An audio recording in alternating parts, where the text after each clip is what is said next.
চৰকাৰী কৰ্মচাৰীসকলৰ বাবে জনাব বিচাৰিছোঁ এটা ডাঙৰ খবৰ। কৰ্মচাৰীসকলৰ বাবে আহিছে বৃহৎ উপহাৰ। ছেপ্টেম্বৰত চৰকাৰী কৰ্মচাৰীসকলে লাভ কৰিব এই ডাঙৰ সুখবৰ। গুৰুত্বপূৰ্ণ আপডেট আহিছে, সবিশেষ আপোনালোকক জনাব বিচাৰিছোঁ।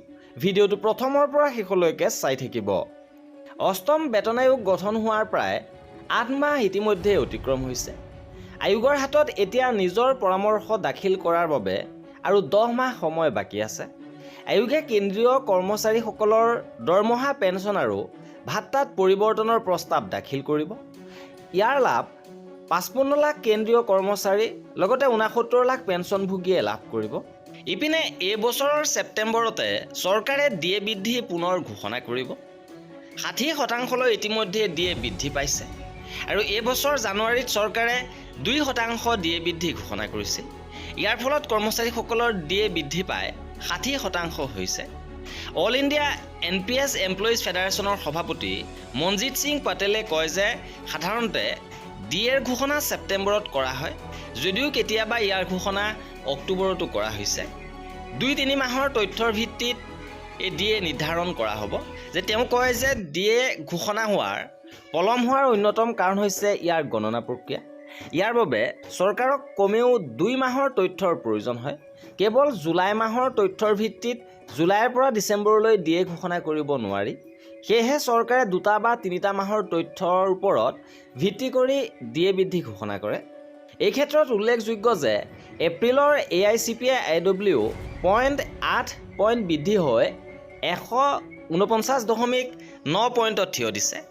কেন্দ্ৰীয় কৰ্মচাৰীসকলৰ ডিএ গণনা industrial workers of all India consumer price ইণ্ডেক্সৰ তথ্যৰ ভিত্তিত কৰা হয়। এই সূচক লেবাৰ ব্যুৰোৱে প্ৰকাশ কৰে। 26 চনৰ এপ্ৰিল মাহৰ চূড়ান্ত AICPI-IW 0.8 পইণ্ট বৃদ্ধি পাই 149.9ত উপনীত হৈছে।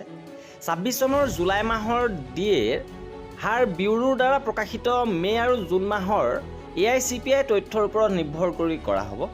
ইপিনে অষ্টম দৰমহা আয়োগৰ ক্ষেত্ৰত অষ্টম দৰমহা আয়োগৰ স্মাৰকপত্ৰ দাখিল কৰাৰ সময় 15 জুনত অতিক্ৰম হৈছে আৰু ইয়াৰ দৰমহা, পেঞ্চন আৰু অৱসৰকালীন সুবিধাসমূহ পুনৰ নিৰ্ধাৰণৰ প্ৰস্তাৱ অন্তৰ্ভুক্ত আছে। আটাইতকৈ গুৰুত্বপূৰ্ণ দাবী হৈছে উচ্চ ফিটমেণ্ট ফেক্টৰ সম্পৰ্কীয়। ইয়াৰ উপৰিও কৰ্মচাৰীসকলৰ ন্যূনতম মূল দৰমহাটো উল্লেখযোগ্য বৃদ্ধি বিচাৰিছে। ৰাজ্য আৰু কেন্দ্ৰীয় শাসিত অঞ্চলসমূহ ভ্ৰমণ কৰি আছে আয়োগে। 15 জুনত স্মাৰকপত্ৰ দাখিলৰ সময়সীমা শেষ হোৱাৰ লগে লগে দৰমহা আয়োগে কৰ্মচাৰীসকলৰ সৈতে পৰামৰ্শৰ এটা গুৰুত্বপূৰ্ণ পৰ্যায় সম্পূৰ্ণ কৰিলে।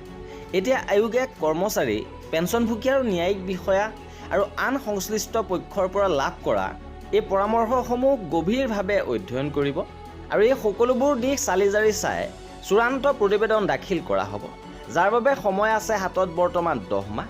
আৰু এয়াই আছিলে অষ্টম দৰমহা আয়োগ লগতে ডিএ বৃদ্ধিৰ শেহতীয়া গুৰুত্বপূৰ্ণ খবৰ। আৰু এনেধৰণৰ খা খবৰৰ বাবে আমাৰ চেনেলটো ছাবস্ক্ৰাইব কৰি ৰাখিব।